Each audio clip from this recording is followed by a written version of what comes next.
Welcome to ప్రజా television news బులెటిన్ల ముందుగా headlines.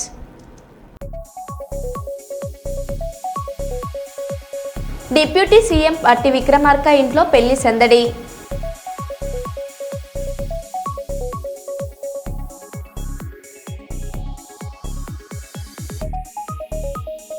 హన్మకొండలో రెచ్చిపోయిన chain స్నాచర్లు.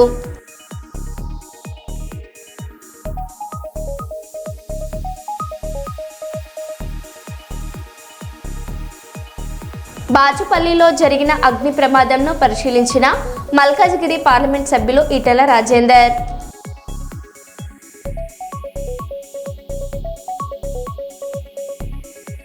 Renigunta విమానాశ్రయంలో తెలంగాణ జాగృతి అధ్యక్షురాలు కల్వకుంట్ల కవిత గారికి ఘన స్వాగతం పలికిన అభిమానులు.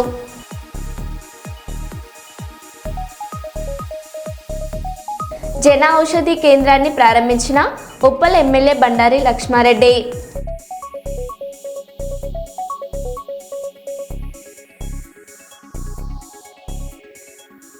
ఇక వివరాల్లోకి వెళ్తే, కాంగ్రెస్ ప్రభుత్వం ప్రజలకు ఇచ్చిన హామీలను అమలు చేయకుండా మోసం చేసిందని మాజీ ఎమ్మెల్యే రేద్యా నాయక్ ఆరోపించారు. ప్రతిపక్షంలో ఉన్నప్పుడు సీఎం రేవంత్ రెడ్డి కళ్ళబొల్లి మాటలు చెప్పి అధికారంలోకి వచ్చారని విమర్శించారు. 6 హామీలు 13 వాగ్దానాలు ఇచ్చి ప్రజలను నిలువున మోసం చేశారని అన్నారు. రైతులకు రైతు భరోసా, వృద్ధులకు పెన్షన్ పెంపు, మహిళలకు మహాలక్ష్మి పథకం వంటి హామీలు ఇప్పటికే అమలు కాలేదని మండిపడ్డారు. కొరవి మండల కేంద్రంలో జరిగిన మీడియా సమావేశంలో ఆయన ఈ వ్యాఖ్యలు చేశారు. బీఆర్ఎస్ నేతలు కూడా ఈ సమావేశంలో పాల్గొన్నారు. విద్యావంతుల కొరకు నింపి అందరినీ కూడా ఉద్యోగస్తులుగా నియమిస్తారు.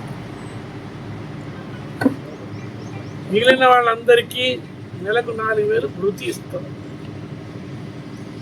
చదువుకునే విద్యార్థులకు విద్యా భరోసా ఒక్కొక్కరి పేరు మీద 5 లక్షలు డిపాజిట్ చేసి వాళ్ళు చదువుకోవడానికి ఆర్థిక సాయం ఇస్తాం. ఇట్లా చెప్తూ పోతే 6 గ్యారంటీలు 13 వాగ్దానాలు వచ్చిన 100 రోజుల లోపల అమలు చేస్తాం. ఇదే కాదు, రేవంత్ రెడ్డి గారు మరిపడకు వచ్చినాడు, అంతటా చెప్పిండు, వాడు చెప్తాడు. 27 నవంబర్ వచ్చిండు. 27 నవంబర్ 2023 నాడు వచ్చిండు.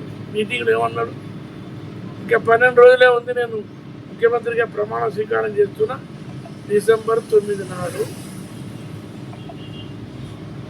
ఆ రోజే మొత్తం ఎంతమంది అప్పున్నా బ్యాంకులన్నీ కూడా మాఫీ చేస్తే ఒక్క సంతకం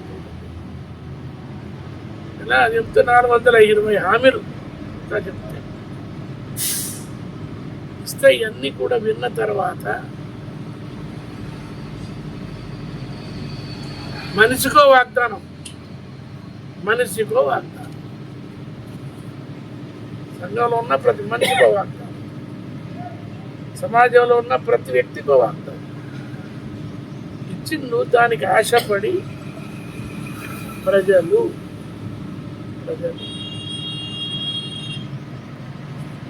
కాంగ్రెస్ పార్టీ అధికారంలో తీసుకొచ్చు. మరి ముఖ్యంగా చెప్పాలంటే, ఉదాహరణ రైతు బంధు కేసీఆర్ 2 పంటలకు ఇస్తాడు, మేము 3 పంటలకు ఇస్తాం. కేసీఆర్ 2 పంటలకు ఇస్తాం, 3 పంటలకు ఇస్తాం. నేను అడుగుతున్నాం, రేవంత్ రెడ్డి గారు మీరు 2 లక్షలు రుణమాఫీ అన్నారు, మీకు ఎవరట్టం పడ్డారు ఇమ్మని మేము అడుగుతున్నాం. ఎందుకు ఇయ్యలే? ఇంకెప్పుడు ఇస్తావు? 100 రోజులు ఇస్తారన్నావు కదా, అసలు 9 డిసెంబర్ 23 నాడే ఇస్తారన్నావు కదా.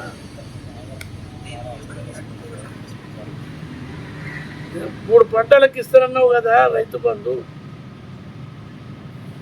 కేసీఆర్ పంటకు రైతు బంధు వేస్తుంటే మీరు 3 పంటలకు ఇస్తామన్నారు. ఇప్పటికీ 2 సంవత్సరాల 3 నెలలు అయింది. ఒక్కసారి ఇచ్చి చేతులు దులుపుకున్నాం. మొన్నటికి మొన్న మున్సిపల్ ఎన్నికలు ఏమన్నాడు, అదే సంక్రాంతికే ఇస్తానన్నావు. సంక్రాంతి ఎన్నికలు జరుగుతుంటే ఫలానా డేట్కి ఇస్తామన్నావు. మున్సిపల్ ఎన్నికలు పోయినాయి, శివరాత్రికి ఇస్తారన్నావు, శివరాత్రి పోయింది, హోలీ పోయింది, ఎప్పుడు ఇస్తావు? ఆ ఊసే లేకుండా, ఆ మాట తీయకుండా చేతులు దులుపుకుంటున్నావు, కాలం గడుపుతున్నావు, రోజులు లెక్క పెడుతున్నావు.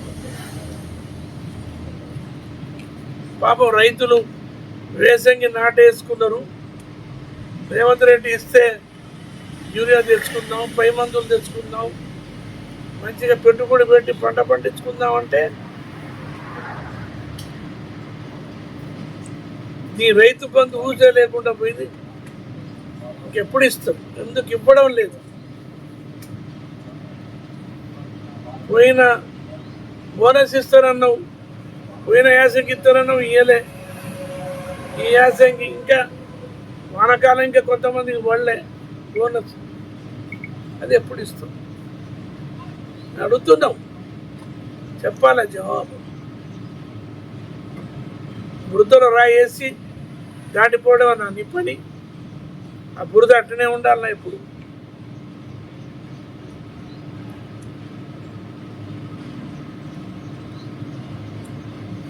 పెన్షన్దారులకు 2000 వస్తుంటే 2000 4000 ఇస్తారన్నావు. 100 రోజులు ఇస్తారన్నావు కదా.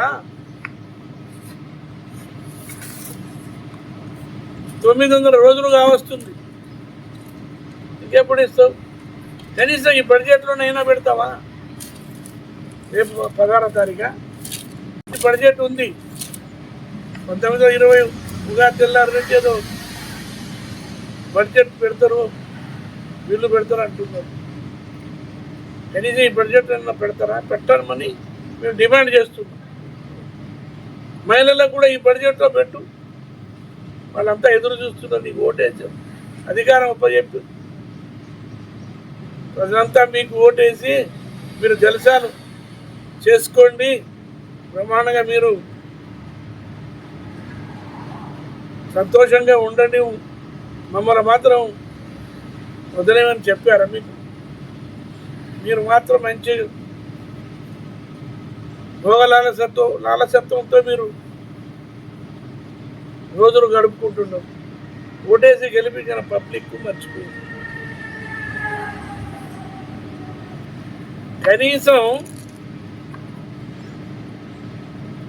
లోయర్ సమృద్ధిగా నీళ్లున్నాయి. లోయర్ మానేర్ డ్యాంలో సమృద్ధిగా నీళ్లు ఉన్నాయండి.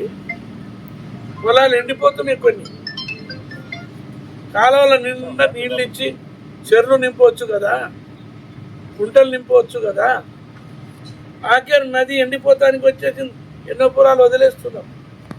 ఆ ఆకేరు నదిలో నీళ్లు వదిలిపెడితే ఏప్రిల్ 15 వరకు నీళ్ళు ఇస్తే అవి పండుతాయి. వాటికి నీరు వదిలిపెట్టవచ్చు కదా. గెలిచినటువంటి ఎమ్మెల్యేలు, ఎంపీలు పబ్లిక్ను పట్టించుకోకుండా,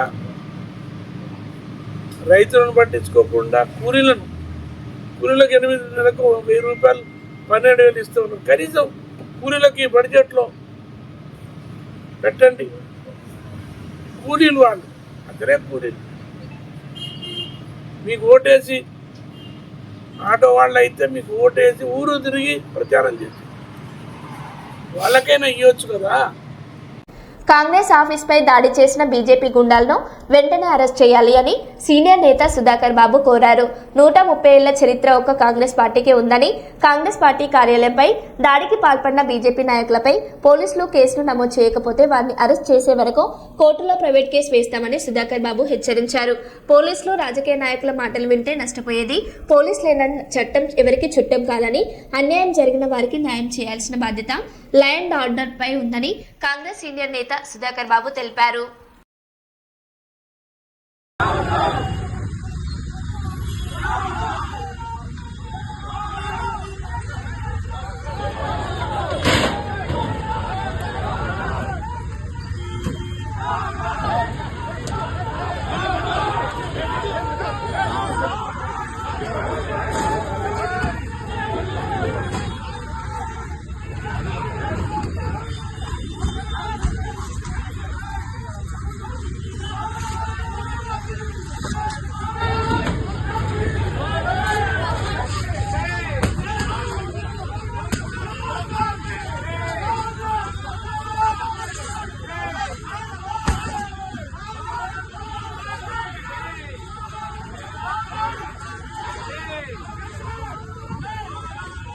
పార్టీ ఆఫీస్ పైన బీజేపీ నాయకులు మూకుమ్మడిగా దాడి చేసి ప్రజాస్వామ్యాన్ని కాలరాచి అధికార మదంతో 138 ఏళ్ల చరిత్ర ఉండే కాంగ్రెస్ పార్టీ ఆఫీస్పై దాడి చేశారు. అది చాలా అన్యాయం. నిరసన ఎక్కడైనా చెప్పు, కానీ నిరసన కూడా ఎప్పుడు కూడా ఎవరు కూడా ఏ పార్టీ ఆఫీస్ ముందు పోయి చేయలేదు. ఎక్కడైనా వేరే చోట చేసి నిరసన తెలిపేవారు. మేము కూడా వేరే పార్టీల మీద నిరసన తెలిపాలన్నప్పుడు కలెక్టర్ ఆఫీస్ కన్నా లేకుంటే కొండారెడ్డి బుర్జ్ కన్నా చేశాం. కానీ వీళ్ళు అధికార మదంతో ఈ మతత్వ పార్టీ బీజేపీ కాంగ్రెస్ పార్టీపై దాడి చేసింది. దాని ప్రతిఫలంగా పోలీసుల సహకారం, ప్రభుత్వం వాళ్ళది కదా, పోలీసుల సమక్షంలో దాడి చేస్తే వాళ్ళు అరెస్ట్ చేయకుండా సాగనంపారు పోలీసులు. ఇది ఏంటని మేము మరుసటి రోజు వెళ్ళి కంప్లైంట్ ఇచ్చాం, తీసుకోలేదు. ఎస్పీ గారికి ఇచ్చాం, ఎస్పీ గారు లేరు, ఏఎస్పీ గారు ఉన్నారు, ఆయన సిఐ గారికి ఇచ్చారు. ఈ రోజు వరకు కూడా వాళ్ళని అరెస్ట్ చేయలేదు, ఎఫ్ఐఆర్ బుక్ చేయలేదు. అంటే ఇదేమి మన ప్రజాస్వామ్య దేశంలో ఉన్నామా, లేకపోతే కిమ్ లాంటి అధ్యక్షుడి దేశంలో ఉన్నామా? మోడీ మరో కిమ్ ఏమైనా? అది మేము ప్రశ్నిస్తున్నాం. ఎస్పీ గారికి రిక్వెస్ట్ చేశాం, సిఏ గారికి రిక్వెస్ట్ చేశాం, కానీ ఇంతవరకు ఫలితం లేదు. కాబట్టి మేము వెంటనే ఆ బీజేపీ గూండాలని అరెస్ట్ చేయాలని మాత్రమే కోరుతాం. వెంటనే ఎఫ్ఐఆర్ బుక్ చేయాలి, అరెస్ట్ చేయాలి, రిమాండ్ పంపించాలి. ప్రజాస్వామ్య రీతిలో నిరసన తెలిపినందుకే యూత్ కాంగ్రెస్ వారిని అరెస్ట్ చేశారే.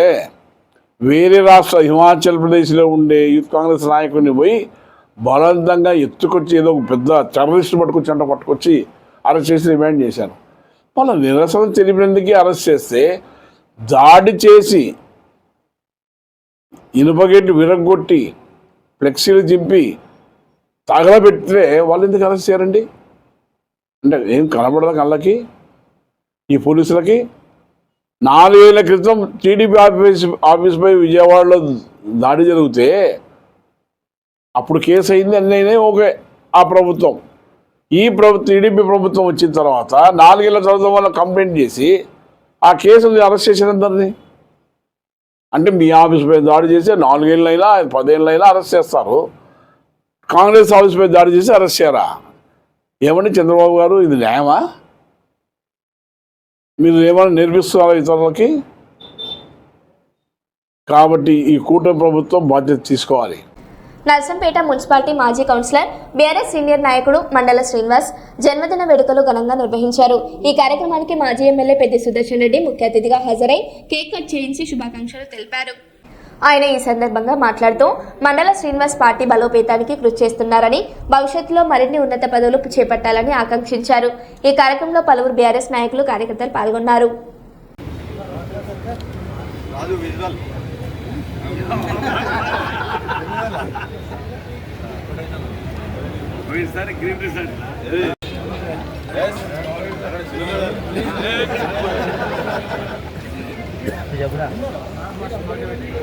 తిరుమలలో బాలీవుడ్ బ్యూటీ జాన్వీ కపూర్ సందడి చేశారు.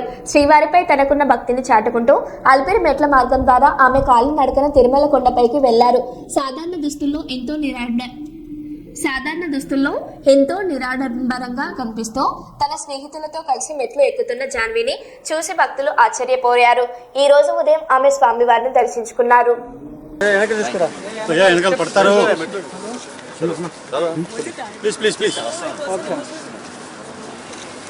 అయ్యా వెనకాల స్టెప్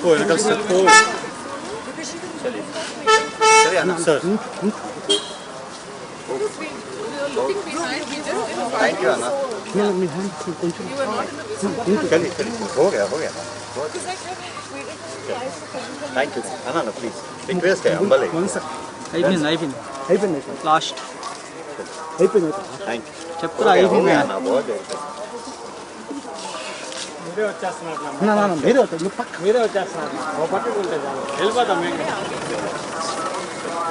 ఆమె అడ్డమన్నమంటాను ఆమె అడ్డమన్నమంటాను పడతావయ్యా బాబు 1 సెకండ్ మేడం ఒక ఫోటో వచ్చేసి వెళ్ళిపోతాను మేడం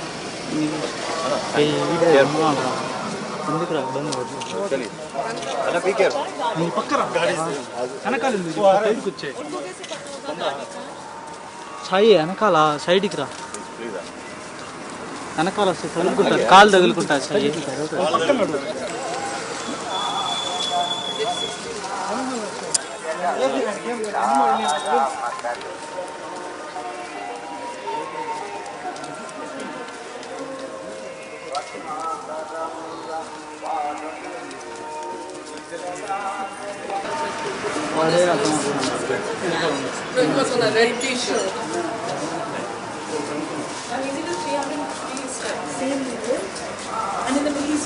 సోదరా down down down down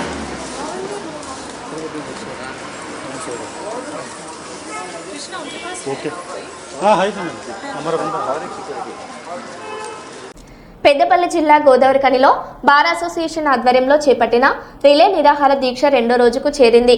CI Indrasena Reddy న్యాయవాదులపై దురుసుగా ప్రవర్తించి దాడికి ప్రయత్నించారని ఆరోపిస్తూ లాయర్లు ఈ దీక్ష కొనసాగిస్తున్నారు. ఈ దీక్షకు మద్దతుగా బీజేపీ రామగుండం ఇన్ఛార్జి కందుల సంధ్యారాణి సంఘీభావం తెలిపారు. పార్టీ శ్రేణులతో కలిసి దీక్ష శిబిరాన్ని సందర్శించి న్యాయవాదులకు మద్దతు ప్రకటించారు. ఈ సందర్భంగా ఆమె మాట్లాడుతూ సిఐ ఇంద్రసేనారెడ్డి హిట్లర్లా వ్యవహరిస్తున్నారని ఆరోపించారు. కొందరు రాజకీయ నాయకులు ఆయనకు మద్దతు ఇస్తున్నారని విమర్శించారు. ఇటీవల జరిగిన కార్పొరేషన్ ఎన్నికల సమయంలో పలువురు ఇబ్బందులు ఎదుర్కొన్నారని, కూల్చివేతల సమయంలో కూడా చాలా మంది ఆయన తీరుతో మానసిక ఒత్తిడికి గురయ్యారని అన్నారు. ఇందుకు సంబంధించిన ఆధారాలు, సాక్ష్యాలు తమ వద్ద ఉన్నాయని పేర్కొన్నారు. తక్షణమే సిఐ ఇంద్రసేనారెడ్డిని విధుల నుంచి తప్పించాలని ఆమె బహిరంగంగా డిమాండ్ చేశారు. న్యాయవాదుల పోరాటానికి పూర్తి మద్దతు ఇస్తామని హామీ ఇచ్చారు. ఈ కార్యక్రమంలో బార్ అసోసియేషన్ అధ్యక్షులు తౌటం సతీష్, ప్రధాన కార్యదర్శి సిరిగ సంజీవ కుమార్, కమిటీ సభ్యులు తిరుపతి కిరణ్, శ్రీకాంత్, వెంకటేష్, మల్లేష్ పటేల్, శైలజ, శ్రీలత పటేల్, కుమార్, లింగస్వామి, బీజేపీ నాయకులు పిడుగు కృష్ణ, మండల అధ్యక్షులు గుండబోయిన భూమయ్య, మెరుగు నరేష్, గొర్రె రమేష్ తదితరులు పాల్గొన్నారు. ఏదైతే దురుసుగా ప్రవర్తించడమే కాకుండా అమానుషంగా వారిపై చేయి చేసుకునేటువంటి పరిస్థితిని ఖండిస్తూ గొప్ప న్యాయవాద వృత్తిలో ఉండి ప్రజలకి న్యాయం చేసేటువంటి ఒక న్యాయవాది పైన అగౌరవంగా అమానుషంగా చేయి చేసుకోవడం అనేది దారుణమైనటువంటి ఇదిగా ఖండిస్తూ మరి ఆ రోజు నుండి ఇప్పటి వరకు కూడా దాదాపుగా 15 రోజుల నుండి అడ్వకేట్స్ అందరూ కూడా విధులను బహిష్కరిస్తూ ఇవాళ నిన్నటి నుండి రిలే నిరాహార దీక్షలు బార్ అసోసియేషన్ ఆధ్వర్యంలో నిర్వహిస్తున్నటువంటి పరిస్థితులలో ఈరోజు వారికి మద్దతుగా మేము సైతం మీ వెంట ఆనాటి తెలంగాణ ఉద్యమంలో కావచ్చు, ఈ సమాజంలో జరుగుతున్నటువంటి పరిస్థితులపైన కావచ్చు, గోదావరిఖని బార్ అసోసియేషన్ ఎప్పుడు కూడా సమాజం వైపు నిలబడ్డది. మాతో పాటు ప్రజల కోసం అన్యాయం జరిగిన ప్రతి చోట కూడా పోరాటంలో ముందున్నది. అందరూ కూడా ఈరోజు మద్దతుగా ఇక్కడికి రావడం జరిగింది. అయితే ఇవాళ నిజంగానే ఇంతకుముందు సోదరులు కృష్ణ గారు చెప్పినట్టుగా ఒక హిట్లర్ని తలపించేటట్టుగా ఈ సిఐ ప్రవర్తన ఉన్నది. దాదాపు గత చాలా రోజుల నుంచి కూడా అనేక నిరసనలు ఇక్కడ సిఐ మీద వ్యక్తమవుతూ ఉన్నాయి. ఇది ఒకటే కాదు, గతం లోపల సిఐ మీద హెచ్ఆర్సీకి ఫిర్యాదు చేసిన సంఘటన కావచ్చు, మానవ హక్కుల సంఘానికి ఫిర్యాదు చేసిన సంఘటన కావచ్చు, బీసీ కమిషన్కి ఫిర్యాదు చేసిన సంఘటన కావచ్చు, ఇట్లా అనేక రకాలుగా ఇవాళ స్టేషన్కి పోతే ప్రతి ఒక్కరిని కూడా దురుసుగా మాట్లాడడము, ఇవాళ అసభ్య పదజాలంతో అనేక రకాలుగా సిఐ మాట్లాడినటువంటి వీడియోలు, ఆడియోలు ప్రత్యక్షంగా ఎన్నో రకాల ఎవిడెన్స్ ఉన్నాయి మన దగ్గర. రాత్రి 10 గంటల తర్వాత జరిగినటువంటి దుర్ఘటన అందరికీ తెలుసు. నిన్నటి వరకు ఎదురు చూసాం కనీసం మాకు న్యాయం జరుగుతుంది అని. కానీ ఇంతవరకు న్యాయం జరగకపోవడంతో మేమందరం గోదావరికని న్యాయవాదులుగా నిరాహార దీక్షలు నిర్వహించడం జరుగుతోంది. ఇది వాళ్ళ 2వ రోజు. మా సోదరులు ఈరోజు నిరాహార దీక్షలో కూర్చోవడం జరిగింది. వారికి ముందుగా విప్లవాభినందనలు తెలియజేస్తా ఉన్నాను. దానితో పాటు సమాజంలో ముఖ్యంగా గోదావరికని పట్టణ ప్రాంత ప్రజలు గమనించాల్సిన అంశం ఏంటిదంటే, ఈ గోదావరికని 1 CI కోసం ఈ ఒక్కరోజు మేము ఈ చర్య తీసుకున్నది కాదు. గతంలో కూడా 4-5 సార్లు న్యాయవాదుల పట్ల దురుసుగా ప్రవర్తిస్తే గోదావరికని బార్ అసోసియేషన్కి వచ్చి న్యాయవాదుల ముందు క్షమాపణ కోరడం జరిగింది. అది ఆనవాయితీగా ఈ రోజు ఊరుకుంటారు, రేపు పొద్దున వెళ్ళి సారీ చెప్పేస్తే అయిపోతుందనే ఒక ప్రవర్తన ఆయనలో ఉందనేది మేము గమనించాం. గతంలో జరిగినప్పుడు కూడా పోనీలే CI కదా, ప్రజలు కోరుకునేది న్యాయ వ్యవస్థ, పోలీస్ వ్యవస్థ, జ్యుడిషియరీ ఈ 3 కూడా మంచిగా ఉంటే సమాజం బాగుపడుతుందని ప్రజల్లో అవగాహన ఉంటుంది. ఆ అవగాహనతోనే వ్యక్తిగతంగా మనం ఎవరికి వ్యతిరేకంగా కూడా మనం పనిచేయొద్దు. కాబట్టి మనం కలుపుకొని పోదాం. CIలో ప్రవర్తనలో మార్పు వస్తుంది. న్యాయవాదుల పట్ల దురుసుగా ప్రవర్తించిన మానతాడు, ఇకనైనా మంచిగా ఉంటాడని చెప్పి ఊహించుకొని ఆయన గతంలో సారీ చెప్పినప్పుడు దాన్ని మేము చేసిన ఉద్యమాన్ని కూడా విరమించుకోవడం జరిగింది. కానీ మొన్న గత 10వ తారీఖున జరిగిన దుర్ఘటనలో న్యాయవాదులందరి పట్ల కూడా న్యాయవాదులైతే కొమ్ములు ఉంటాయా అన్న పదాలు కూడా ఉపయోగించి చాలా దురుసుగా ప్రవర్తించడం, తద్వారా కనీసం 2 రోజుల తర్వాత 3 తర్వాత వచ్చి నా వర్క్ బిజీలోనో లేకపోతే నాకున్న ఫ్రస్ట్రేషన్లు అన్నానని చెప్పి ఆయన ద్వారా ఏమైనా కనీసం పశ్చాత్తాప ధోరణిలో ఆయన ఉంటుందనుకున్నాం. కానీ ఆ రోజు నుంచి ఈ రోజు వరకు కూడా రాకపోవడంతో నిరాహార దీక్షలకు రావడానికి దారితీసింది. అది మేము ఈ గత కొంతకాలంగా 10వ తారీఖు నుంచి 12వ తారీఖు నుంచి ఈ రోజు వరకు మేము కోర్టు అబ్స్టెండ్ చేస్తా ఉన్నాం. ప్రజలందరూ అనుకొని ఉండవచ్చు మీకున్న ఇబ్బందిని మా మీద ఇది రుద్దుతున్నారని చెప్పి క్లయింట్స్ అనుకొని ఉండవచ్చు. కానీ ఇది ప్రతి ఒక్కరికి కూడా జరుగుతున్న అన్యాయం. కాబట్టి న్యాయవాదులుగా మేము కోరుకునేది అతను ఖచ్చితంగా సస్పెండ్ చేయాలి. అతనిలో ఉన్నటువంటి ప్రవర్తన మార్పు రావాలి. ఆ ప్రవర్తనలో మార్పు రావాలి అని అంటే కనీసం బహిరంగ క్షమాపణ చెప్పగలగాలి.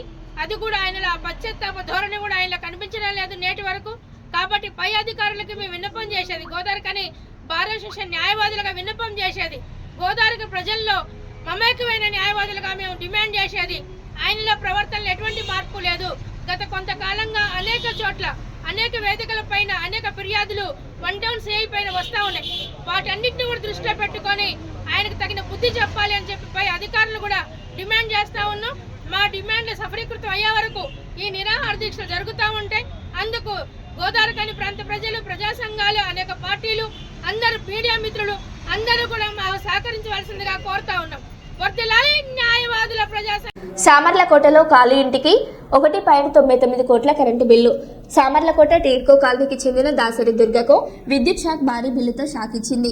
ఆన్లైన్లో వచ్చిన బిల్లు ఏకంగా 1.99 కోట్లుగా ఉండడంతో షాక్ అయిన గృహిణి ప్రస్తుతం టీడ్కో ఫ్లాట్లో ఎవరు నివాసం లేకపోయినా ఇంత భారీగా బిల్లు రావడంపై దుర్గ కుటుంబం విస్మయం వ్యక్తం చేస్తున్నారు. దీనిపై స్థానిక విద్యుత్ కార్యాలయంలో ఫిర్యాదు చేసిన బాధితురాలు బంధువులు. బిల్లుపై విద్యుత్ శాఖ అధికారులు వెంటనే స్పందించి కొత్త మీటర్ మార్చడం వలన టెక్నికల్ ప్రాబ్లమ్స్ తో కరెంటు బిల్లు ఎక్కువగా వచ్చిందని లబ్ధిదారునికి వివరణ. కరెంటు బిల్లును సరిచేసిన అనంతరం 147 రూపాయల బిల్లును లబ్ధిదారులకు ఇచ్చిన విద్యుత్ శాఖ అధికారులు.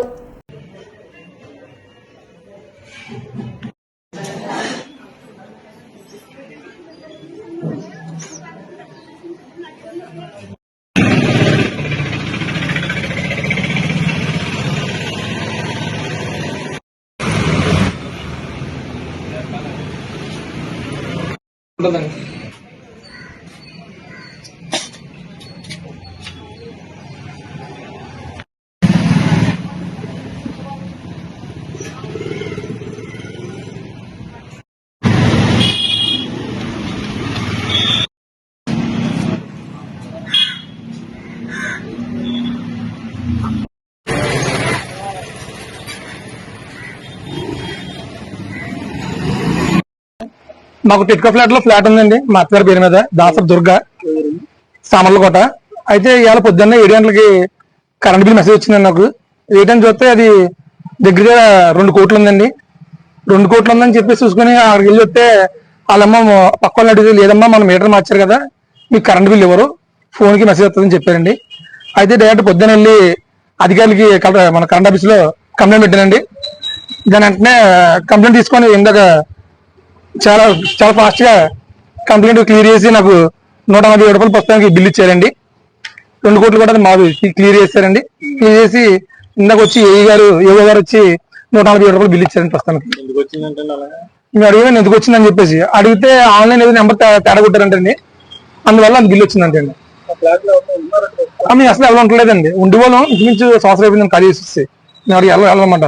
మాకు కూడా పథకాల పోద్దని భయం, పెన్షన్ పోద్దని, మా అత్తగారు పెన్షన్ వస్తుందండి, పెన్షన్ ఆడపోద్దని భయపడిపోయి పొద్దున వెళ్ళి అడిగామండి. అడిగితే వెంటనే అధికారులు కూడా చాలా బాగా రెస్పాన్స్ అయ్యారు. వచ్చారండి, ఆన్లైన్ తీసి సార్ ఇప్పుడు బిల్లు ఇచ్చారండి, 147 రూపాయలు బిల్లు ఇచ్చారు. గోవింద్ అన్న పేరు, దాసరి దొరికిన మా అత్తగారి పేరు, మా ఫ్లాట్ కరెంట్ బిల్ కూడా మా అత్తగారి పేరు ఉంటాయండి. మరో బులెటిన్లో మళ్ళీ కలుద్దాం. Stay tune.